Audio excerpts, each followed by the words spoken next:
오늘 같이 나눌 말씀은 구약성경 룻기 2장 5절부터 13절 말씀까지입니다. 구약성경 룻기 2장 5절부터 13절 말씀까지입니다. 우리 같이 한 목소리로 읽겠습니다. 시작. 보아스가 베는 자들을 거느린 사환에게 이르되 이는 누구의 소녀냐 하니 베는 자를 거느린 사환이 대답하여 이르되 이는 나오미와 함께 모압 지방에서 돌아온 모압 소녀인데 그의 말이 나로 베는 자를 따라 단 사이에서 이삭을 죽게 하소서 하였고 아침부터 와서는 잠시 집에서 쉰 외에 지금까지 계속하는 중이니이다. 보아스가 룻에게 이르되 내 딸아 들으라. 이삭을 주우러 다른 밭으로 가지 말며 여기서 떠나지 말고 나의 소녀들과 함께 있으라. 그들이 베는 밭을 보고 그들을 따르라. 내가 그 소년들에게 명령하여 너를 건드리지 말라 하였느니라. 목이 마르거든 그릇에 가서 소년들이 기려온 것을 마실지니라 하는지라. 룻이 엎드려 얼굴을 땅에 대고 절하며 그에게 이르되 나는 이방 여자이거늘 당신이 어찌하여 내게 은혜를 베푸시며 나를 돌보시나이까 하니 보아스가 그에게 대답하여 이르되 네 남편이 죽은 후로 네가 시어머니에게 행한 모든 것과 내 부모와 고국을 떠나 전에 알지 못하던 백성에게로 온 일이 내게 분명히 알려졌느니라. 여호와께서 네가 행한 일에 보답하시기를 원하며 이스라엘의 하나님 여호와께서 그의 날개 아래에 보호받으러 온 내게 온전한 상 주시기를 원하노라 하는지라. 룻이 이르되 내 주여 내가 당신께 은혜 입기를 원하나이다. 나는 당신의 하녀 중에 하나와도 같지 못하오나 당신이 이 하녀를 위로하시고 마음을 기쁘게 하는 말씀을 하셨나이다 하니라. 아멘. 어제 우리가 말씀을 통해서 룻이 이제 그 시어머니 나오미와 함께 베들레헴에 도착을 하자마자 부딪히게 된 현실은 생계죠. 이제 어떻게 살아가야 되나 하는 그런 생계 문제였습니다. 근데 그때가 다행히 보리추수였기 때문에 물론 이건 하나님께서 예비하신 거였지만 일할 곳이 있었어요. 그래서 한 사람의 이제 그 안내를 받아서 일을 하러 갔는데 이삭 줍기를 하러 밭에 나갔는데 그 밭이 바로 그 보아스의 밭이었습니다. 또 여기서 또 우연은 또 시작되죠. 그 밭에 일하고 있을 때 보아스가 또 찾아왔습니다. 그래서 보아스가 어떤 사람인지 어제 짧은 그 한 절 4절 말씀을 통해서 우리가 잠깐 봤는데 오늘 본문을 통해서도 이 보아스가 어떤 사람인지 계속 이렇게 기록되고 있습니다.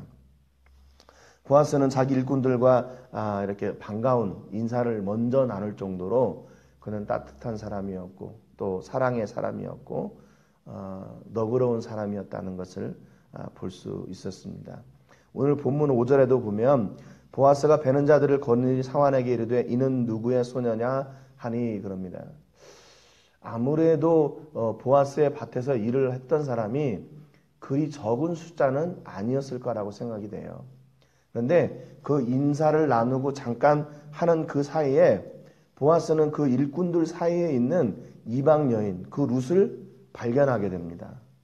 그래서 물론 겉으로 보였을 때 이방 여자이기 때문에 다른 모습이었기 때문에 그렇게 특출날 수도 있었지만 그는 자기 집에서 일하고 있는 사람들의 어떤 상황, 그런 형편 또는 그런 사람들을 잘 알고 있는 사람이었다고 생각이 돼요. 그러니까 보아스는 그만큼 세심한 사람이었어요.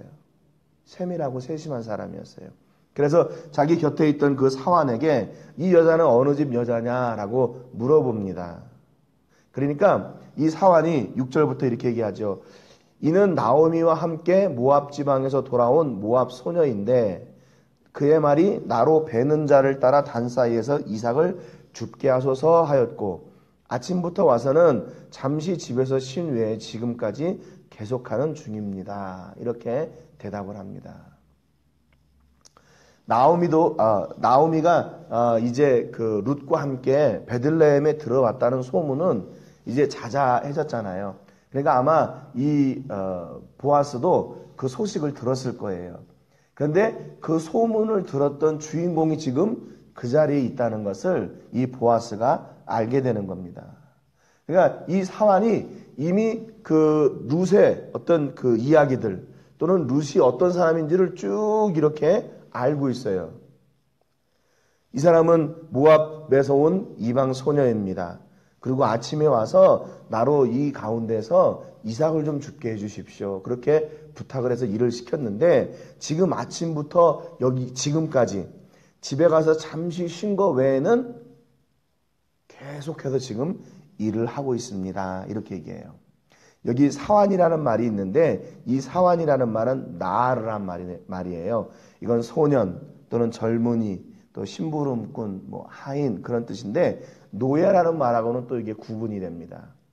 그러니까 이 사환은 보아스의 밭에서 일하는 그런 모든 일들을 이렇게 총괄하는 그런 사람이었던 것 같아요. 그런데 참 한 가지 이렇게 우리가 그런 얘기 있잖아요. 뭐 그 주인의 그 일꾼, 뭐 그 아버지의 그 아들, 그 주인의 그 일꾼, 뭐 그런 것 같아요. 그러니까 이 보아스가 만약에 거기서 일하는 사람들을 자기의 어떤 부를 충족해주는 그런 도구들로 생각을 했다면 이 사환이 자기 그곳에서 일하는 사람들을 이렇게 세밀하게 자세하게 관찰하거나 아니면 관심을 가지고 보는 일은 아마 없었을 겁니다. 그러니까 뭐 그런 도구로 생각했다면 쟤는 너무 이게 안 좋고 저게 안 좋고 그러면서 왜 일을 안 해? 넌 일하지 마. 이렇게 막 아주 좀 그렇게 악덕 상인처럼 악덕 주인처럼 그렇게 했겠지요. 그런데 이 사환도 역시 그 자기 주인 보아스에게서 일꾼들을 어떻게 대해야 되는지를 배운 거예요. 그들이 어떤 사람들인지 또 그들을 어떻게 대해야 되는지 그 주인에게서 이 사환이 그런 마음들을 다 배운 겁니다. 그러니까 자기 집에 와서 누가 일을 하고 있는지 어떻게 그가 이런 사정이 됐는지 또 일을 어떻게 하고 있는지 이 모든 것들을 다 관심을 가지고 봤다는 거예요. 마태복음 25장에 보면 달란트 비유가 나오는데 한 달란트 받은 그 불의한 종이 있잖아요. 그 종은 주인의 마음을 잘 몰랐어요. 주인이 어떤 사람인지 잘 몰랐어요. 그래서 그 달란트를 땅속에 숨겨뒀다가 나중에 회개할 때 그걸 꺼냈다가 어떻게 됐어요? 그 있는 것까지 다 빼앗기고 쫓겨나게 되는 겁니다. 그런데 오늘 이 사환은요, 자기 주인 보아스의 마음을 잘 이해하고 또 그렇게 잘 순종하는 같은 마음으로 그 일을 감당하는 그런 사람이었어요. 그러니까 그 사람의 눈에 보니까 이 룻이 열심히 일을 하는 겁니다. 8절에 보니까 내 따라 들으라 이렇게 보아스가 룻에게 이야기합니다. 내 따라 들으라 그래요. 이삭을 주우러 다른 밭으로 가지 말며 여기서 떠나지 말고 나의 소녀들과 함께 있으라. 그들이 베는 밭을 보고 그들을 따르라. 내가 소년들에게 명령하여 너를 건드리지 말라 하였느니라. 목이 마르거든 그릇에 가서 소년들이 길어온 것을 마실지니라 그럽니다. 그 룻이 어떻게 일을 했다. 그런 이야기를 딱 듣고서는 보아스가 내 따라 들으라 그렇게 얘기합니다. 여기서 딸이라는 말은 히브리 말로 바스라는데요. 바스. 이 말은 첫 번째 두 가지 의미가 있어요. 첫 번째는 실제 딸, 자기 딸을 부를 때 이렇게 바스라는 말을 사용하고 두 번째는 이게 어떤 뜻이냐면 젊은 여인, 숙녀 이렇게 이제 존중할 때, 존칭을 할 때 쓰는 단어가 바로 바스입니다. 그러니까 지금 이 보아스가 룻을 어떻게 생각하고 있는지를 잘 알 수가 있는 내용이에요. 그러니까 값싼 친절, 동정 이런 게 아니라 정말 매우 정중하고 그 마음을 다해서 친절하게 대하고 있다는 것을 볼 수가 있어요. 보아스가. 그래서 보아스가 룻에게 이야기하는 건 이겁니다. 야, 다른 밭으로 가지 말고 이곳에서만 주어라. 그리고 앞서 추수하는 그 사람들을 따라서 이삭을 주어라. 그리고 보아스는 룻을 보호하기 위해서 이미 그곳에서 일하고 있는 그 소년들에게 룻을 건드리지 말라고 이미 경고까지 했어요. 또 일하다가 목이 마르면 언제라도 소년들이 길어온 물을 마시라고 했습니다. 그러니까 룻을 정말로 마음을 다하고 정성을 다해서 룻을 잘 보호하고 그녀가 일할 수 있도록 이렇게 다 보호를 해 준 거예요. 이렇게 보아스는 또한 사려 깊은 사람이었습니다. 10절에 보니까 룻이 엎드려 얼굴을 땅에 대고 절하며 그에게 이르되 나는 이방 여인이거늘 당신이 어찌하여 내게 은혜를 베푸시며 나를 돌보십니까? 그러니까 룻은 지금 이런 상황들이 굉장히 이해가 안 가는 거예요. 어색한 거예요. 어색한 거예요. 그래서 얼굴을 땅에 대고 엎드려 절합니다. 이게 바로 이스라엘의 인사 가운데 그 두 가지 중에 아주 정중한 표현이라고 그랬잖아요. 그러니까 지금 아마 룻도 이방에서도 그 모압 지방에서도 그랬는지는 모르겠지만 그 모습들을 배우고 그대로 그 감사를 표현한 겁니다. 그리고 나는 이방 여인인데 어떻게 이렇게 나에게 은혜를 베푸십니까? 나를 돌보십니까? 그렇게 물어봐요. 그러니까 지금 이스라엘 사람들이 이방 여인에 대한 인식이 어떤지, 또 이방 여인에 대한 어떤 경계심이 어떤지 그런 거를 잘 알고 있는 거죠. 이스라엘 백성들에게는 이방 여인과 결혼하는 것이 철저하게 금지된 일이었기 때문에 그렇습니다. 그걸 이 룻이 잘 알고 있는 겁니다. 오늘 그래서 내게 은혜를 베푸시고 나를 돌보십니까? 여기 은혜라는 말이 앞서 2절에 내가 누구에게 은혜를 입으면 보리 이삭을 주우러 가겠습니다 라고 얘기했던 그 은혜 첸이란 말이에요. 첸. 그때도 말씀드렸지만 이 은혜는 두 가지라고 그랬죠. 내면적인 은혜와 그 내면적인 은혜로 말미암아 드러난 외면적인 은혜. 그러니까 동일한 은혜가 은혜를 첸이라고 그런다고 그랬어요. 그러니까 자비의 마음, 사랑의 마음으로 얻어지는 그런 결과물이죠. 오늘 지금 보아스를 통해서 이 룻이 그 은혜를 지금 누리는 거예요. 그냥 겉으로만 하는 게 아니라 그 마음과 그 삶, 그 행동이 일치하는 은혜를 지금 받게 되는 겁니다. 그러니까 룻이 기도한 대로, 그가 기대한 대로 하나님은 그에게 동일한 은혜를 주신 거죠. 11절에 보니까 보아스가 그에게 대답하여 이르되 네 남편이 죽은 후로 내가 시어머니에게 행한 모든 것과 내 부모와 고국을 떠나 전에 알지 못하던 백성에게로 온 일이 내게 분명히 알려졌느니라 그랬습니다.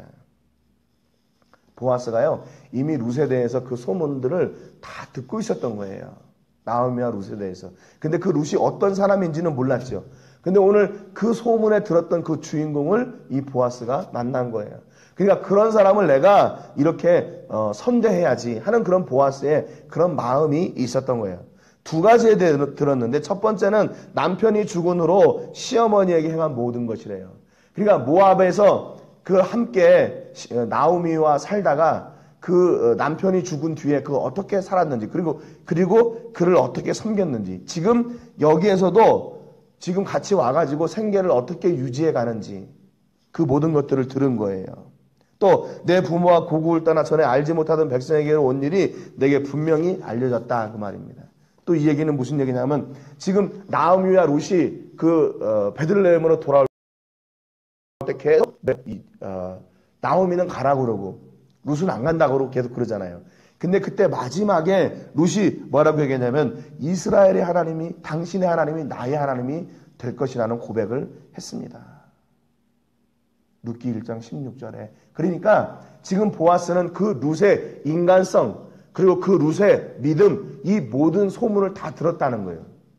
이방 여자인데 저 사람이 자기 시어머니를 버리지도 않고 여기까지 왔대.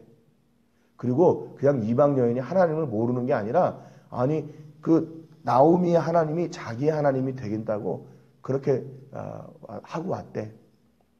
내가 죽는 것으로 시어머니를 떠나는 거 아니면 하나님이 내게 벌을 주실 거라고 그렇게 하고 왔대.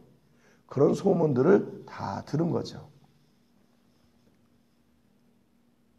12절에 여호와께서 내가 행한 일에 보답하시기를 원하며 그랬습니다.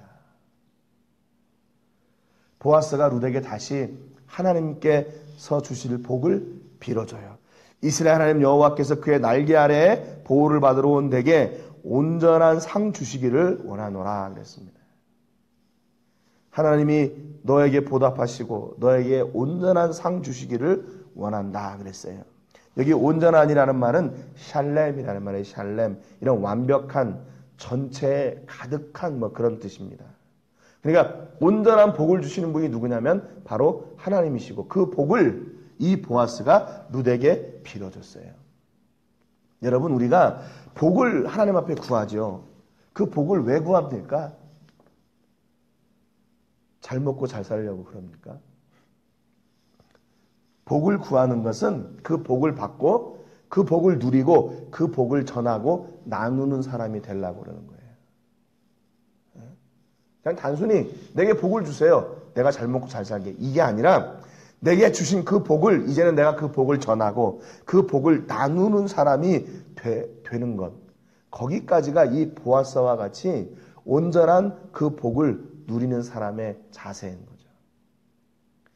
믿음을 주신 이유는 또 뭘까요? 믿음을 주신 이유는 그 예수님을 내가 누리고 이제는 그 예수님을 전하고 그 예수님을 나누면서 살라고 우리에게 또한 믿음을 주신 겁니다.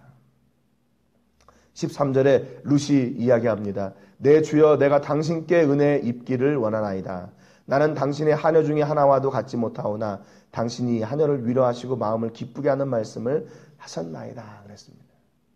여러분 지금 이 룻이요 보아스에게 자기가 지금 기대하고 있던 자기의 그 마음 가운데 그렇게 듣고 싶었던 이야기를 지금 고백하고 있는 거예요. 그게 무엇? 내가 듣고 싶은 이야기가 무엇이었나? 위로의 마음, 자기를 기쁘게 하는 그런 마음이 그런 필요가 지금 룻에게 있었어요. 그렇잖아요. 사실 그런 일이 쉬운 일이 아니잖아요. 자기 부모를 떠나 이 나라를 떠나서 이방 나라에 와가지고 이제 홀로 된 시어머니를 섬겨야 되는 이게 보통 일이 아니잖아요. 그런데 그런 모든 것들을 지금 다 견디고 일하러 나왔어요. 그러니까 얼마나 이게 좀 그랬겠습니까? 룻의 입장에서는 위로도 필요하고 마음의 어떤 기쁨도 다 이제 뭐 사그라지고 뭐 힘들고 뭐 지치고 뭐 이런 거 아니겠어요? 그런데 보아스를 통해서 이 룻이 느낀 건 뭐냐면 자기의 마음을 위로하는 마음이 느껴졌어요. 그리고 그가 메말랐던 그 기쁨이 다시 솟아나게 되는 그런 말을 들은 거예요. 여러분 지금 오늘 이 보아스와 룻과의 대화를 통해서 여러분 어떤 걸 느끼세요? 어떤 걸 느껴요? 이게 뭐 사랑의 이야기입니까? 남녀 간의 사랑의 이야기? 아니요. 그런 게 아니에요. 오늘 이 본문을 통해서요. 뭐를 느끼게 되냐면 그리스도인들끼리 나누게 되는 그런 끈끈한 정 그리고 그 그리스도의 사랑을 나누는 그런 사랑의 모습을 보게 됩니다. 지금 이 사람들이 오늘 처음 만난 거예요. 여기서. 그리고 이 관계도 주인과 어떻게 보면 그냥 그 일꾼 사이잖아요. 그러니까 이런 어떤 그 다정한 정이 통하는 대화를 할 수가 없는 사이인 거예요. 그럼에도 불구하고 첫 번째 만남을 통해서 그들이 지금 나누는 대화는 정말 하나님의 사랑이 그 가운데 이렇게 넘쳐나는 그런 대화를 하고 있는 거예요. 위로의 말을 주고 기쁨의 말을 주고 섬김의 말을 주고 하나님께서 주시는 그 축복을 서로 빌어주고 여러분 그러니까 이 룻이 보아스를 통해서 자기가 그렇게 지금 기대했던 그 위로의 말을 듣게 되고 사랑의 말을 듣게 되고 그래서 이제 비로소 안도감을 느끼게 되는 거죠. 서로 존중하고 사랑하고 섬김의 자세로 서로가 대화하고 있다는 것을 알 수 있어요. 여러분 그렇기 때문에 결국 그리스도인들은요 말을 아름답게 해야 돼요. 왜냐하면 우리 안에 담긴 것이 밖으로 표현되는 첫 번째 통로가 바로 우리 입술이기 때문에 그렇습니다. 죄송합니다. 내 안에 담긴 게 그대로 나오게 돼 있어요. 그 첫 번째 통로가 바로 입술이고 바로 말이에요. 여러분 그러니까 이왕이면 말을 할 때 이렇게 보아스와 같이 사람들을 위로하고 그들을 섬겨주고 그들을 사랑하고 그들의 아픔을 만져주는 그런 말을 해야죠. 축복을 비는 말을 해야죠. 이게 바로 그리스도인들이 해야 될 말인 거예요. 누구를 대하든지 이렇게 그리스도의 사랑으로 대할 때 그 말을 통해서 그리스도가 전해지게 돼 있어요. 그 예수님의 사랑, 그 은혜, 그 섬김, 그 말씀이 증거되게 돼 있다는 겁니다. 여러분, 우리가 은혜를 입었다면, 우리가 그리스도의 사람이라면 오늘 우리의 입술이 변해야 돼요. 오늘 여러분을 통해서 이런 보아스가 주었던 그런 아름다운 말, 위로의 말, 감사의 말, 섬김의 말, 사랑의 말, 축복의 말이 넘쳐나는 그런 귀한 은혜가 있으시기를 주님의 이름으로 축복합니다. 기도하겠습니다. 하나님 아버지 감사드립니다. 오늘도 말씀을 통해서 우리가 보아스의 그런 사랑의 마음, 또 보아스가 어떤 사람인지 더 깊이 우리가 나누게 됩니다. 보아스와 룻은 오늘 처음 만남을 가지고 이야기를 했지만 그들 가운데는 하나님을 섬기고 또 서로를 위로하고 사랑하고 존경하는 마음이 담긴 대화를 하는 것을 봅니다. 하나님, 오늘 우리를 통해서 이런 사랑이 증거되고 전해지는 역사가 있기를 하나님 기도합니다. 우리 마음에 담긴 것이 드러나게 되는 첫 번째 통로가 우리의 입술인데 하나님, 우리가 우리의 입술을 잘 관리하게 하시고 하나님, 우리의 입술을 주장해 주셔서 오늘도 예수님의 사랑이, 예수님의 은혜가, 예수님의 섬김과 예수님의 말씀이 오늘도 우리들의 입술을 통해 증거되게 해주시고 이 말을 듣는 영혼들이 새 힘을 얻고 위로를 얻고 아버지 감사가 넘쳐나게 되는 그런 은혜가 있게 해 주옵소서. 누구를 만나든지 우리의 입술을 하나님 온전히 주장해 주시고 우리의 입술을 통해 증거되는 예수님께서 우리와 동행하여 주시고 역사해 주옵소서. 모든 영광을 하나님께 드리며 예수님의 이름으로 기도합니다. 아멘.